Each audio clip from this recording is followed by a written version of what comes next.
Now, where's the money and how is it being spent? We've got $2 trillion being spent, as I said a moment ago. This is a list. I've got these numbers up there. All I'm saying is that we're spending $2.1 trillion, $7,000 a person. But in the black box are the things that government is paying for. Medicare, Medicaid, all of the other government employees. Everybody who works for government is paid for out of the tax fund. And several other government programs that amount to that's about $1.2 trillion right there in that box. 60% or 55% of all the money spent in healthcare is expended out of tax dollars. Don't let the people tell you that there's a private system in this country. It is not. This is a system that is paid for, by and large, by taxpayers. And yet, we argue that we don't want to go the next step and cover everyone. Today, there's about $723 billion being spent for health insurance, and we're all paying about $800 for out-of-pocket costs. Where's it going? It's going here.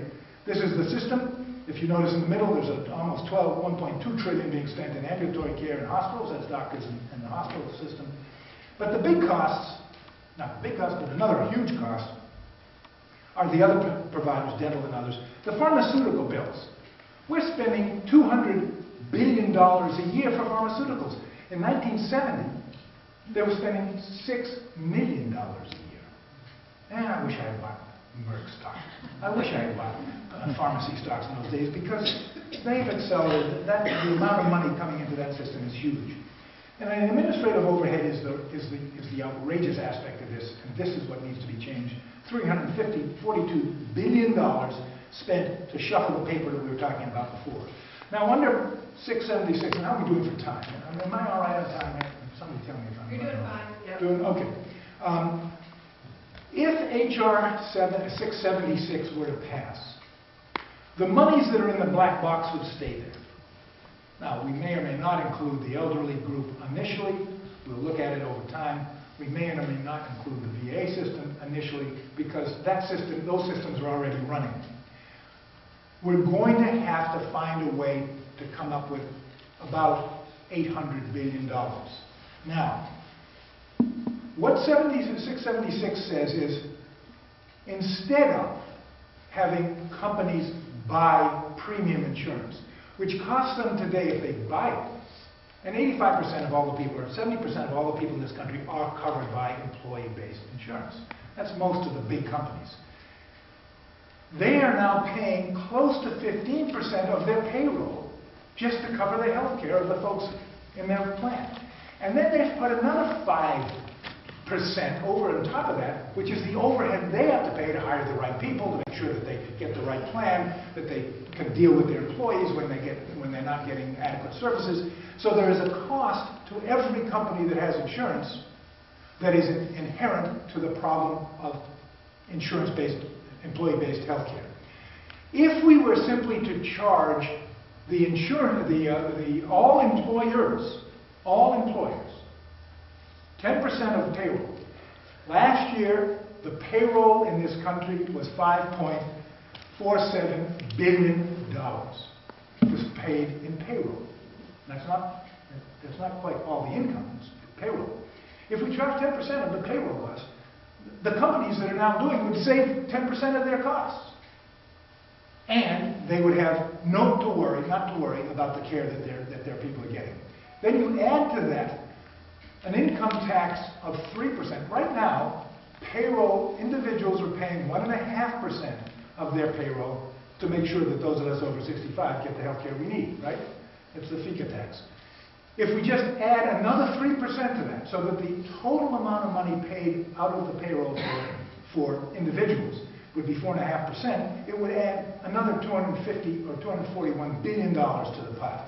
And the thing I like about the Conyers plan is it says, and by the way, why don't we stick it to Wall Street? They've been sticking it to us for a while. If you charge 50 cents for every share that passes across the big board every day, at the end of the year, it's $150 billion. That ain't gonna hurt nobody. That sounds like a pretty good deal. They've been ripping it off for years. Why not do that? I know, and I have to say that my dad, who was in Merrill Lynch for years, would probably roll over his grave if he heard me talking this way. But that's all right, Dad. We need to have health care for this country. You add that up and you come up with a number that's comparable to what we're now paying. But we don't have the overhead. The overhead has gone from $350 billion, around $42 billion, down to 83. That $200 billion odd dollars is what is paying for the care for everybody else. That's the way you make the system work, because you have found ways to change things. Now let me just put up one last slide here. And my argument is that this system could change the nature of healthcare in this country within 5 years. This is the way it is now. The dark people, the dark group above is us, folks over 65 covered by Medicaid. And if you expand Medicaid each year, let it go down 15, down to 50, then down to 35, then down to 20, and then up from the bottom, bring the kids in at 0 to 1, and then 1 to 9, and 9 to 10. You could do that in increments of 3 or 4 years, and the people who are now insured, let's say the 50 to 65-year-olds who are now insured, they would see no change. They would continue to go to their doctor. They would continue to have the care that they now have. The only difference would be that the money that their company is spending to an insurance company would be sent, half of it would be sent to the trust fund. And the trust fund would pay the bills.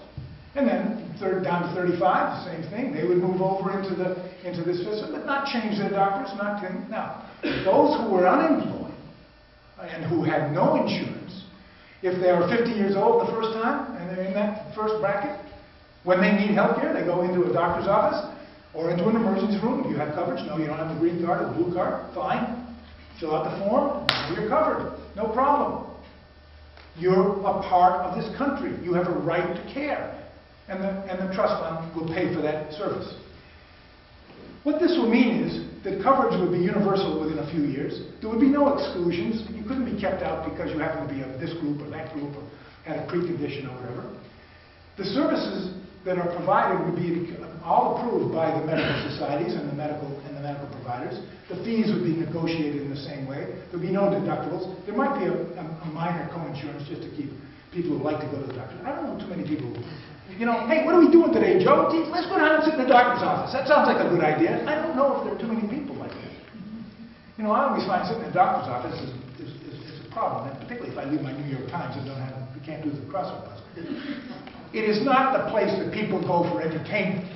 So to argue that we have to have a copay in order to keep people out of the doctor's office for irresponsible reasons is probably a myth, like the other myths that we've been talking about. Then the administrative cost would be 5% rather than 25 to 30%.